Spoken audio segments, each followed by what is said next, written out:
in the new exclusive Snap Open Pack, proudly presents Public Defender.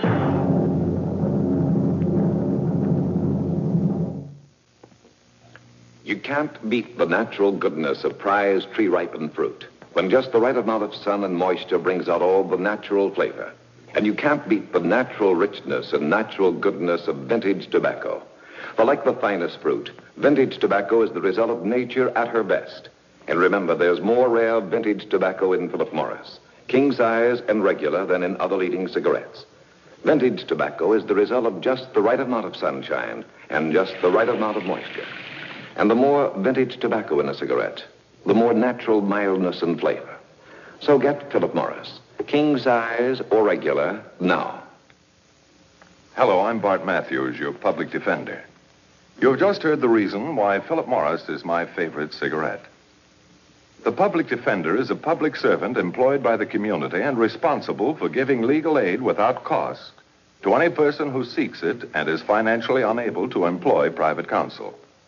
It is his duty to defend those accused of crime until they are proved guilty by law. Ted Miller was a typical hot rodder, a boy who had picked up an old car and with very little money, but with a lot of hard work and ingenuity, had turned it into a hot rod that could beat most of the expensive European sports jobs.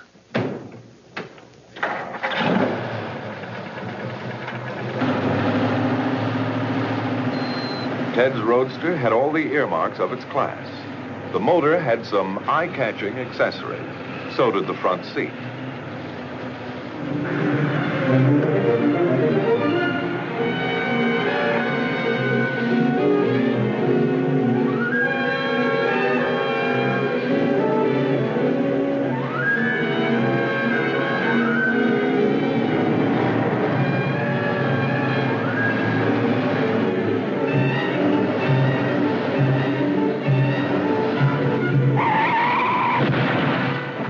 When an accident happens, there is emotional shock, and witnesses often form hasty judgments. In this case, they may have even been prejudiced, because the driver was a hot rodder. The girl suffered critical injuries. She was taken to the hospital immediately. For the death of Phyllis Carter, Ted Miller was arraigned and charged with manslaughter. His salary as a mechanic had supported him and his widowed mother. He had no money to hire counsel, so I was appointed by the court to defend him. Are you sure you were on your side of the line at the time of the crash? Of course I'm sure. That other guy, what's his name? Evans. He swerved into our lane. I kept thinking he'd pull over, but he didn't. You had a distraction with you in the car. Are you sure you watched the road? Yes, sir. You had both hands on the wheel. You didn't have one arm around Phyllis? I wish I had. I'd have held her. She wouldn't have been thrown from the car. She'd still be alive. There's nothing we can do about that, Ted. But we can try to take the blame off your shoulders. That won't be easy. Remember, I'm a hot rodder. I've got 2 strikes against me the minute I get behind the wheel. Yeah, I know. Hot rodders aren't very popular with the general public. Why is that, Ted? People just don't understand. They blame us for a lot of things we don't do. In what way? They think we're like those screwdrivers. The crazy guys who race on city streets and play chicken and do wild driving stunts. We don't do anything like that. We've got rules. I didn't know that, Ted. With Mr. Matthews, I've never been in any kind of trouble. Why don't you look up my pal, Jerry Goodwin? He's president of our club, the Dragons. He'll tell you about me. He'll tell you what kind of guys the real hot rodders are. Will you talk to him, Mr. Matthews? He's at 627 South Elm Street. Jerry Goodwin? I'll do it right away, Ted.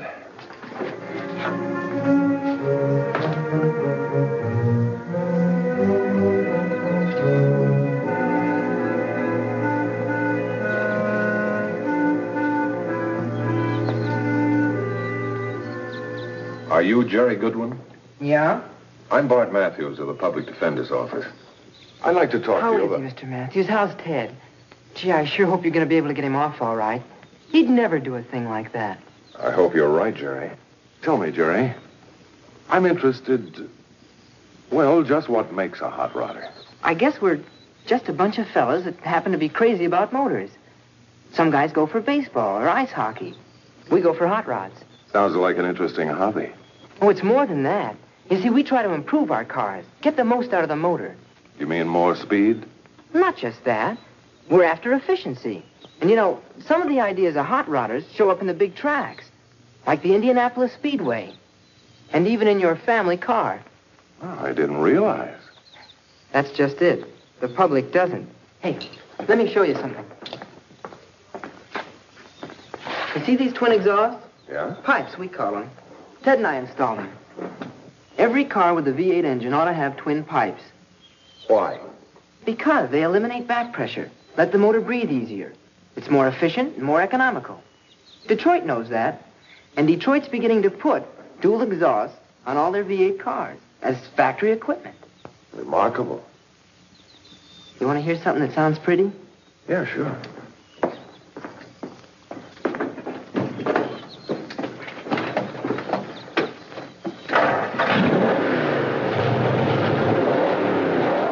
We call that wrapping them up. Like it? Will you cut out all that racket? I'm sorry, Mr. Logan. Do you have to tune that motor all day? You're making my dogs nervous. Look, I was just giving this gentleman a demonstration. Well, go demonstrate someplace else. You ought to be run off the streets. All you hot rod pests. And that friend of yours, that Miller. Yeah. I hope they throw the book at him. Well, what did he ever do to you? He's a menace. A maniac, always speeding through the city streets. Just a minute, sir. Huh? Did you ever see this Ted Miller speeding? Well, Well, did you? no. No, not exactly. But he's a hot rodder, and they all do. Oh, I see. Guilt by association, eh? No.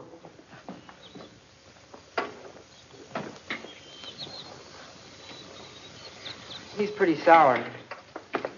You see, one of his dogs got run over, and naturally he blames it on a hot rodder. Yeah, I guess you guys have a lot of trouble. We sure have. And we get the blame for all the trouble caused by the squirrels, those screwdrivers.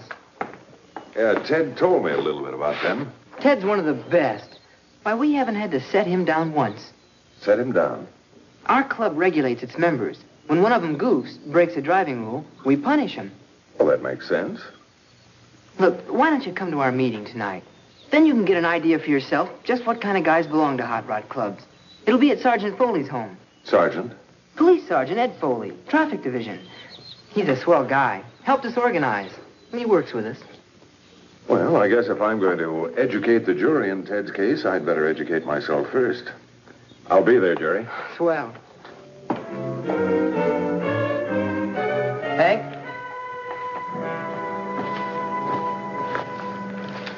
Okay, Hank. So you ran a red light.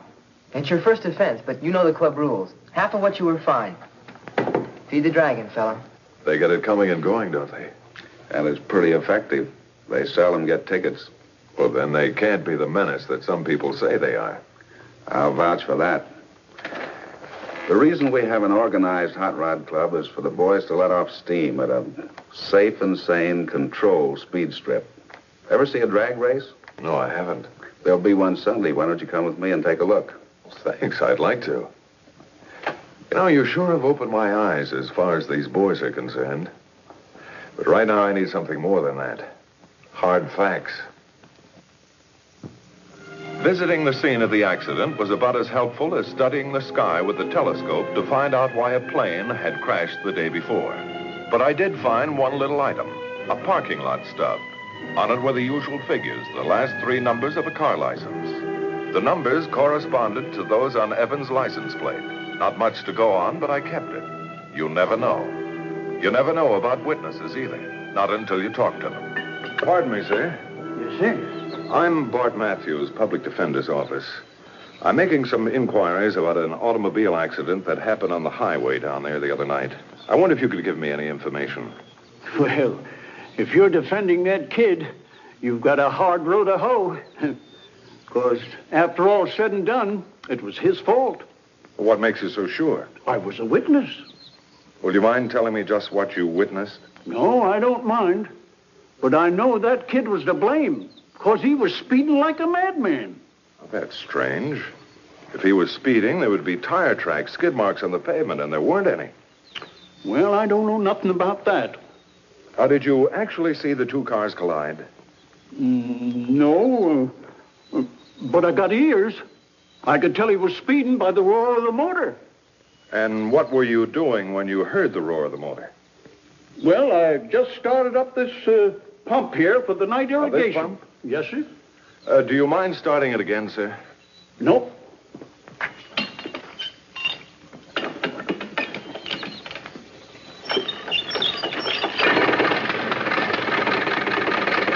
Rather loud, isn't it? Turn it off! Turn it off! Turn it off! Now, would you testify under oath that you heard the roar of the Miller boys' car above the gentle purr of your pump? Well, maybe. Couldn't be positive. But there's one thing I'm sure of. Hot rod kids like that Miller, they cause most of the accidents. Those kids fix up those cars to do 100 miles an hour or more. And they aim to drive them that fast. Oh, that doesn't necessarily follow, sir. Right here, I have the necessary weapons to commit assault and battery. But I don't, no matter how strong the temptation.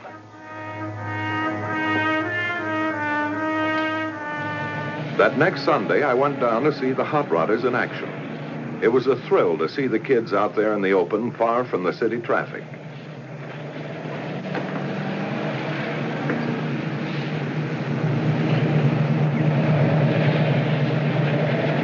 Quite a show.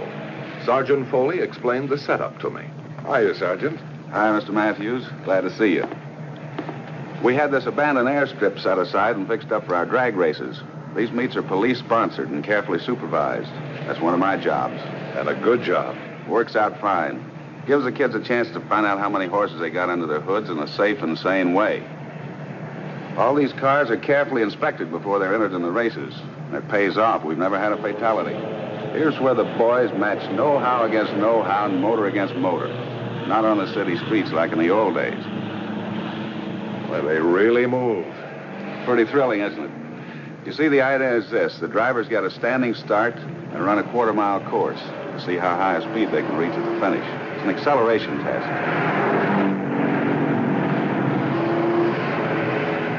It was an exciting performance. Sort of completed the hot rod picture for me. Quite a sport, drag racing. But I had work to do. The Miller case involves still another sport. So I caught the last few innings of a good ball game. The man in blue behind the plate was umpire Gil Evans. I talked to him once before about the crash. He'd been aloof, irritable, uncooperative. But he wasn't much better this time. Look, Mr. Matthews, I call him like I see him, and that kid was dead wrong. Looked like he deliberately swerved and hit me. I could have been killed. And you were on your way back from Valley Center at the time of the accident? I was. Were you there on business? If I was, it was my own business. You must know I just went through the town. I was out for the drive. I see. And you didn't stop. You didn't park at all. No, I didn't park. Look, what's all this got to do with the accident? Maybe nothing. Thanks, Mr. Evans. Yeah. Sorry I couldn't help you. Don't be sorry. Maybe you had.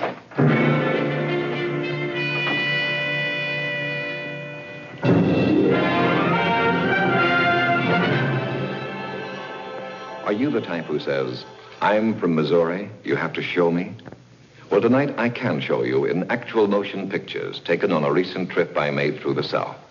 Why Philip Morris is so much milder and smoother smoking, with so much more flavor and aroma. The reason is simple. The more vintage tobacco in a cigarette, the more gentleness in the smoke, the more rich, mellow flavor in every puff, the more fine aroma. And there is more rare vintage tobacco in Philip Morris than in other leading cigarettes. Now then, watch this.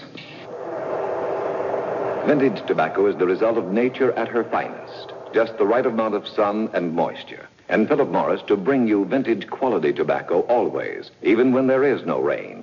Gets tobacco from fields like these, where great sprinkling systems supply precious moisture. Here is some vintage quality tobacco, scientifically growing on the farm supervised by Mr. Harold Glover of Wilson, North Carolina. Compare this fine, full-grown, ripe tobacco to this stunted, moisture-starved tobacco planted the same day on a nearby farm. Which would you prefer in your cigarette? The vintage tobacco, of course. And that's what you get through and through Philip Morris, king size and regular. Tobacco like this is truly rare and more costly, too. It achieves the highest grades according to U.S. government standards. That's why Philip Morris is naturally milder, naturally more flavorful, naturally better to smoke. Get Philip Morris, king size or regular now.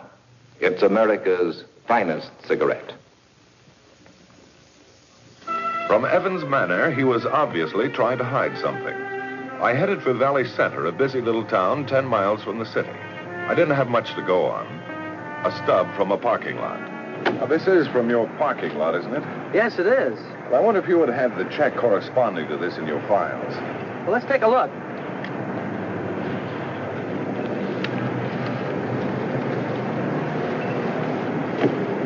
No, but it's not in that batch either.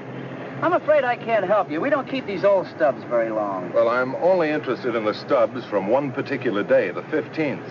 Oh, that batch is probably here. Let's see. What was that serial number again? 666. Well, these are from the 15th, all right. Here we are. Yep, they match. Thank you very much. I knew now that Evans had lied. Why? Where had he been while his car was parked?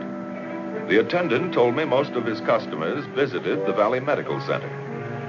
The possibility that Evans might have been one of them started me on an office-to-office check. On the second floor, I found what I was after. Evans had been there, and on a rather ironic visit. Now I understood one reason for his evasiveness. I certainly appreciate all you're trying to do for me. Our office is doing everything possible to clear you, Ted. If you don't, all my plans will be tossed in the junk heap. Suppose you tell me about your plans. Well, I've been planning to become a racing driver, a professional. Daytona Beach, the Utah Salt Flats, maybe Indianapolis even. Fine chance I'd have. With a record of manslaughter. Now, don't put your future too far behind you yet, Ted. I'm working on a lead that might be useful to us. But, Mr. Matthews, it's getting late. The trial's coming up in a few days. Yeah, I'm aware of that. A little worried, too. I haven't been able to contact the one man who just might be our star witness. So what do we do? Well, one thing, I can ask for a continuance of trial. Cheer up, Ted. I know that things look black for us. But maybe I can have the game called because of darkness.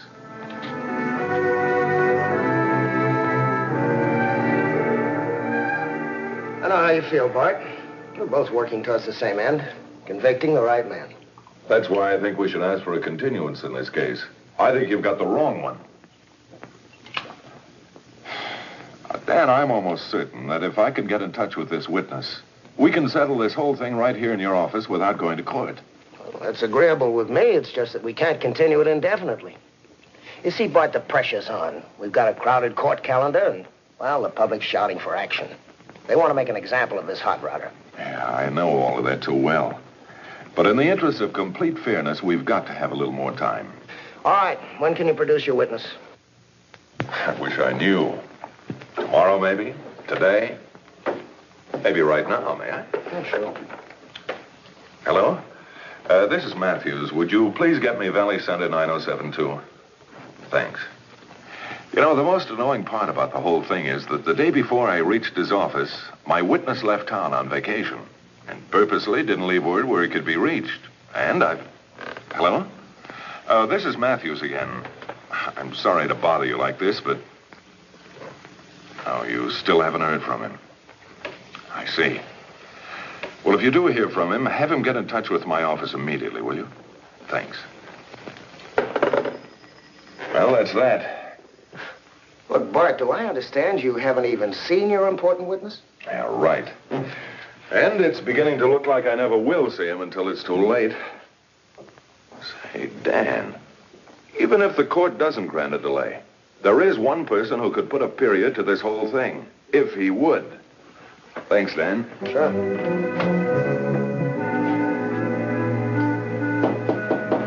Come in. Oh, it's you again. Well, you don't seem very glad to see me, Mr. Evans. I'm overjoyed, but I'm controlling it. You mind if I ask you a few questions? No, go ahead, as long as you don't expect answers. Why don't you forget you're an umpire? Reverse your decision. What decision? Your decision not to tell about your business at Valley Center. Why do you keep harping on Valley Center? I told you I didn't stop there. You're trying to pin something on me. I'm just trying to get at the truth. You can make it easier for everyone if you tell exactly what happened. I've told you all there is to tell. That Hot Rod Miller kid was to blame. They always are. I'm not so sure that either one of you were responsible for that accident. How do you figure? Maybe there was a third person who had something to do with the Carter girl's death. Someone you know at Valley Center. There you go, back to Valley Center again, huh? That's where I came in. I've got a game to work. You're really reaching, aren't you? I just call them the way I see them. The day before the Miller trial was scheduled to begin, I got the good news that my missing witness was on his way back to the city. As I suspected, his business had been with some rainbow trout at a mountain hideaway. I called Dan Stewart immediately. Yeah, that's right, Dan. His office just got in touch with me. Certainly he'll be there. I'll have Evans brought in. We better have the Miller boy, too. We have nothing to lose, and we might gain a lot. Yeah, thanks again.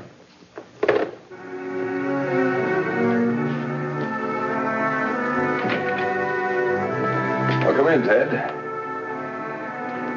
This is Mr. Stewart, the Deputy District Attorney. Hello, Ted. I still don't understand. Why are we here? Well, you see, Ted, Mr. Stewart and I are on the same side, the side of justice. We just approach it from the opposite direction, that's all. Mr. Matthews here believes he can clear you. Yes? Mr. Evans to see you. Send him in. Come in, Mr. Evans. This is Mr. Stewart, Deputy District Attorney. Hello, Mr. Evans. Oh, of course, you know Mr. Miller. Yeah, we've met. I'll say we Take did. it easy, Ted. Fresh kid, aren't you? Have a seat, Mr. Evans. How long is this going to take? It's my day off. I've got things to do. We'll try to keep it short. Mr. Evans, you deny that you stopped at Valley Center just before the accident. I do. I know that you did stop. And why? And I can prove it. How? Very simple. A parking lot stub is very revealing. And I also talked to someone at the office you visited. Okay, so you know. Why did you lie about it, Mr. Evans? Well, why wouldn't I? I'm a baseball umpire, and I take enough abuse from the crowd as it is. They'd laugh me off the field if they knew I was being examined for glasses. Glasses? Oh, so that's it, huh? That's why I slipped into Valley Center where I'm not known. But there's nothing wrong with my vision. That remains to be proved. Yes? I'm sending Dr. Todd in. Oh, good. Hello, Doctor. I'm Matthews, public defender. Dr. Todd, Deputy District Attorney Stewart. Doctor? I believe you've already met Mr. Evans, and this is Mr. Miller. How do you do, gentlemen? My office said this was rather urgent. What can I do for you? Won't you sit down, Doctor? Thank you. I believe that you can straighten something out for us. Oh? You are an eye specialist. That's right, an ophthalmologist. Now, on the 15th of this month, did you examine Mr. Evans' eyes? Yes, I made such an examination. Let me check the date. I brought his record as you asked. The 15th, 6 p.m. Now, Doctor, and this is rather important. Does Mr. Evans have good eyesight? Yes, very good. 20/20 vision. What did I tell you? Or do you mean that he could drive a car safely? Of course. I merely prescribed reading glasses for him. Otherwise, his eyes are fine. It's a good try, Bart. Not good enough. Afraid you were wrong. Now, can I get out of here? Oh, just a minute. Oh, I understand that quite often in testing a patient's eyes, the pupils are dilated with a drug called hematropine. Correct. It enables us to tell how the eye muscles accommodate themselves to varying distances. And was this drug used in Mr. Evans' case? Yes. And would this in any way impair his vision? Indeed it would, for some time after. The patient's eyesight is very faulty, poor resolution, blurred. And could he drive a car safely? Emphatically, no. I always caution my patients against driving for at least a couple of hours. Well, this is one patient who didn't obey your instructions. He was involved in an accident shortly after leaving your office. But I'm not guilty. That's right, Ted. Mr. Evans admitted that he was wrong, which is quite a concession coming from an umpire. He was tried and found guilty of manslaughter, misdemeanor, and was placed on 5 years probation. As for Ted Miller, he was completely cleared. At Ted's invitation, I went down that Sunday to see the drag races again. It was a real thrill to watch those hot rodders letting off steam like that under police supervision.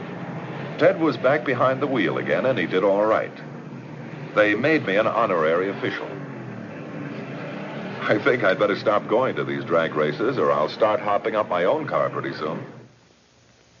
The case you have just seen was brought to a fair and just conclusion through the efforts of a public defender. Tonight, Philip Morris salutes public defender Wilbur G. Hollingsworth, Harvard Voluntary Defenders, Boston, Massachusetts, and his staff for outstanding achievement in the cause of justice.